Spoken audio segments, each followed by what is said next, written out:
Question number 1 is saying ये 3 circuits है, तीनों में सेम चीजें लगी हुई हैं, एक एमीटर है, एक रेजिस्टर है और एक की है, एक बैटरी है। ठीक है, वो बोल रहा है कि किसमें सबसे ज्यादा करंट होगा या किसमें सबसे कम होगा, ऐसे कुछ क्वेश्चंस पूछ रहा है ना। तो अगर मैं बात करूं यहाँ पर the answer will be D. तुमसे सबको लगता है डी है, पर क्यों लगता है डी है इसकी बात करते हैं। तो पॉइंट इज दिस, ये सारे के सारे सीरीज में लगे हैं पैरेलल में, सीरीज में। द थिंग इज एमीटर में भी थोड़ी बहुत रेजिस्टेंस होगी, ठीक है, रेजिस्टेंस में तो होती ही रेजिस्टेंस है, और स्विच में भी थोड़ी बहुत रेजिस्टेंस होगी, हर डिवाइस में रेजिस्टेंस होती है।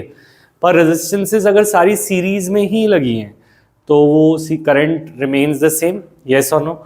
और पूरे सर्किट में करंट सेम रहेगा, क्यों? क्योंकि सबका सीरीज का अरेंजमेंट बराबर बनेगा। मतलब इसकी रेजिस्टेंस R1 है, इसकी R2 है, इसकी R3 है। तो तीनों केसेस में ओवरऑल रेजिस्टेंस क्या रहेगी?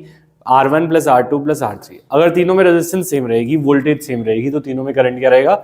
सेम। तो रीजन मीन क्योंकि इनका अरेंजमेंट सब में सीरीज है तो सबका रेजिस्टेंस सेम है और ऑर्डर विल नॉट वेरी कि वो कौन पहले कौन बाद में लगा है। ठीक है, तो आंसर लिख सकते हैं, समझ आ गया?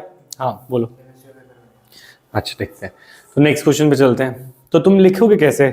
अब मुझे कुछ एक चेंजेस कराने हैं तुम्हारे, यही लिखना है हमें, याद रखते हुए कि every device has a resistance. तुम इसमें क्या चीज भूले थे कि every device has a inbuilt resistance. हर एक डिवाइस में रेजिस्टेंस होती ही होती है, चाहे वो स्विच हो या चाहे वो कोई एमीटर हो या वोल्ट मीटर हो। एवरी डिवाइस हैज रेजिस्टेंस, ठीक है, and in these cases the total resistance R same, so the current will be same.